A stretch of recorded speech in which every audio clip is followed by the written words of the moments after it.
자, 미국 시장에 대한 이야기 이분과 나눠보고 있는데요. 김태수 금융작가 오늘도 화상으로 연결하겠습니다. 작가님 안녕하세요.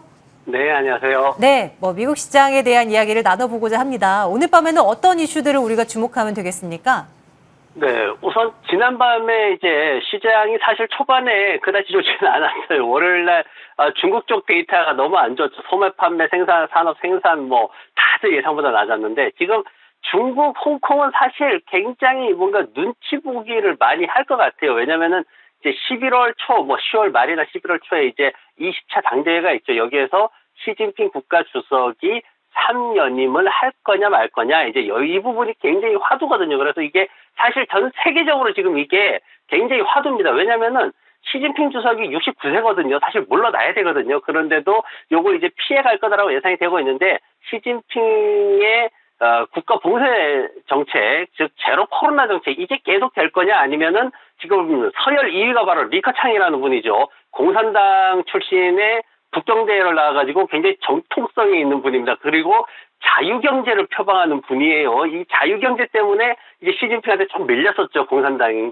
그 시진핑 쪽한테. 그런데 지금 이 리커창에 대해서 지금 인민일보를 비롯해가지고 주요 언론사들이 이쪽으로 돌아서고 있는 분위기가 감지가 되고 있습니다. 그래서 이 부분을 지금 서구에서도 굉장히 많이 다루고 있는데 그런 것들 보면서 굉장히 중국하고 홍콩은 좀 조마조마할 것 같습니다. 어쨌든 지금 시장이 기술적으로 제가 지난번에 봐야 되는 그런 면들이 있다라고 말씀을 드렸는데 어쨌든 200일 이평선까지 다우지수가 올라왔어요. 이게 이제 이런 상황에서 그럼 어떻게 해야 되느냐? 이제 그러면 위에서 막혔으니까 이제 여기서 정리하고 또 다른 걸 해야 되냐 막 이런 생각하시는데 근데 제가 이제 말씀드릴 거는 미국 시장의 일반적인 흐름을 말씀을 드릴게요. 2016년도에도 그랬고요. 2018년도 연말 폭락해서 2019년도 초반 올라가고 이럴 때도 그랬고요. 미국 시장에서는 기술적 강세에 의해서 방향성을 약간씩은 그래도 어느 정도 유지를 합니다. 한 2, 3주 정도 유지를 하는데 그러면서 이제 밑에 있던 50일선을 끌어올리거든요. 그러면서 골든 크로스 날 때가 거의 고점이다라고 생각하시면은 일반적인 상황과는 비슷합니다. 그래서 뭔가 강력한 악재가 없다면 그렇게 흘러갈 확률이 지금은 조금 더 높은 수준이다. 이렇게 보시면 될 것 같고 그런데 이제 다만 중요할 게 뭐냐면은 이런 상황에서는 그동안 반짝반짝 튀었던 종목들이 바로 중소형주들이에요. 그런 중소형주들 같은 경우에는 그동안 상승세를 거의 반납할 수 있습니다. 왜냐하면은 사업 체계도 아직은 안 잡혀 있고 그리고 수익성도 불안하기 때문에 그런 쪽에서 자금이 이탈을 합니다. 그래서 그런 부분들만 좀 주의를 하시면 좋을 것 같습니다.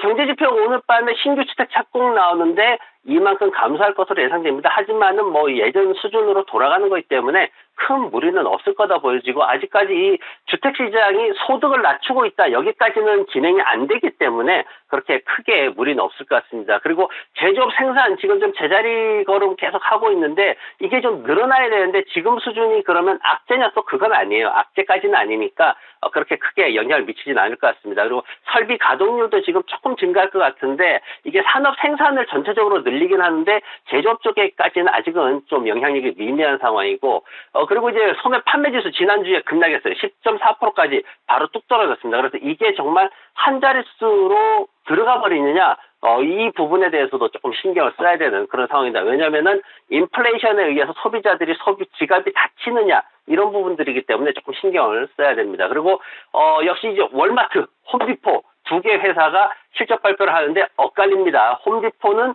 9% 정도 올라갈 거다. 월마트는 10% 정도 떨어질 거다. 지금 이렇게 순이익이 전망이 되고 있는데 요거에 맞춰 가지고 또 전체적으로 흐름이 좀 결정될 것 같습니다. 어닝 시즌 초반에 타겟이 실적 내놓고 전망 가이던스 내놨을 때 국내 유통주들도 함께 움찔했던 기억이 있는데요. 월마트 또 홈디포는 실적 결과가 어떻게 나오고 시장 반응은 어떨지 한번 예의주시 해봐야 되겠습니다.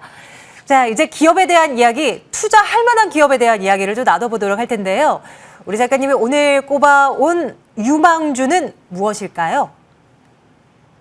네, 오늘 제가 영원한 어린이들의 공주님입니다. 바비 인형 제조사 마테를 가지고 왔습니다. 이 마테라는 회사 이 바비 인형 사실 굉장히 오래됐죠. 수십 년 된 인형인데 그 캐릭터도 굉장히 많이 변했습니다. 요즘에는 다양한 인종도 표현을 하고 옛날에는 그냥 백인의 금발머리, 늘씬한 그런 팔등신 미녀 이것만 나왔는데 요즘에는 공사 현장에 그런 인형도 나오고 굉장히 다양하게 나옵니다. 근데 이 마텔이라는 회사가 여러분들이 대형 마트에 가보시면은 뭘 볼 수 있냐면 제일 먼저 눈에 띄는 게 이 바비 인형 말고도 조그만 자동차 있습니다. 핫휠이라고 적혀있는 조그만 자동차가 있어요. 요거 만드는 회사고요. 그리고 또 그 어린아이들 유아용 선물 살 때, 돌잔치 선물 사고 이럴 때 장난감 그 대형마트 장난감 코너 가면 뭐가 있냐면은 피셔 프라이스라는 브랜드의 그런 유아용 장난감 거기 그 기차, 예, 기차. 우리 토마스와 친구들, 예, 그 기차 있습니다. 그래서 그런 브랜드들을 하고 있고, 그리고 뭐 주라기 월드라든가 스타워즈라든가 다양한 브랜드들을 이제 라이센스를 통해가지고 제품들을 만들어내는 그런 회사입니다. 그래서, 우리가 알고 있는 이제 뭐 세계에 가장 잘 팔리는 그런 대표적인 브랜드가 뭐냐 이러면은, 첫 번째는 당연히 우리가 조각 맞추는, 조립하는, 그런 브랜드들이 있는데, 근데, 그 이후에 10위권 안에 3개 브랜드나 들어가 있는 그런 굉장한, 유명한 그런 브랜드입니다. 장난감 시장이 미국이 지금 한 4.3% 정도 앞으로 성장할 거다. 2028년도까지 성장할 거다라고 하는데, 레고가 뭐 독보적으로 1위입니다. 우리, 저도 이제 아들한테 이제 단계별로, 연령 단계별로 이렇게 사주고, 지금은 뭐 한 1000피스 넘어가는 거 이렇게 사주고 그러는데, 그 뒤에 이제 마텔이 피셔프라이스나 바비 인형, 핫휠, 요런 것들이 이제 10위권 안에 있으면서, 굉장히 그 인지도가 높은 그런 제품들을 판매를 하고 있습니다.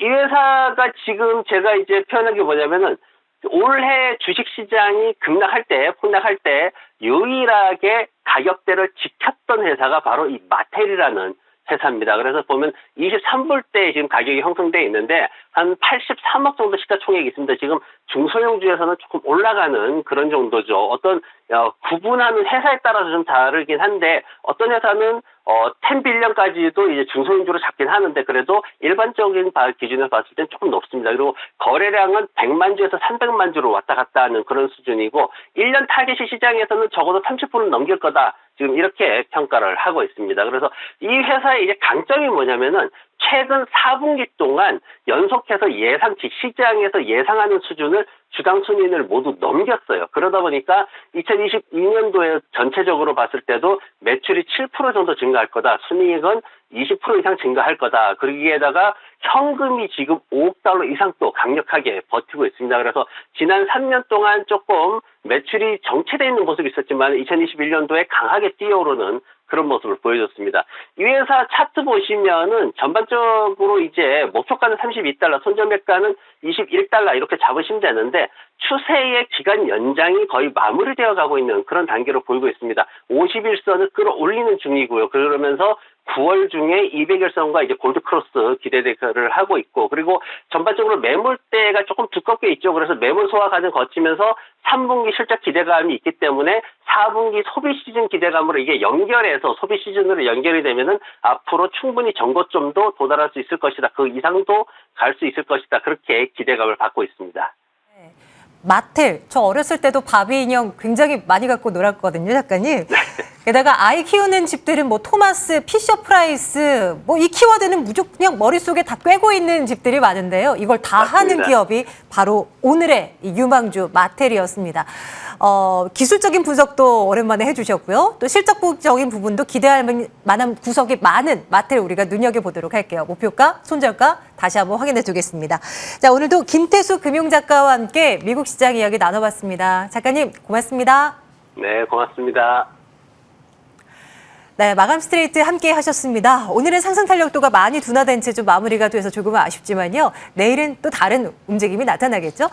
내일 나올 이슈들 그리고 특징적인 종목들 저희와 함께 꼼꼼히 체크해 나가시길 바랍니다. 내일 같은 시간에 뵙죠. 고맙습니다.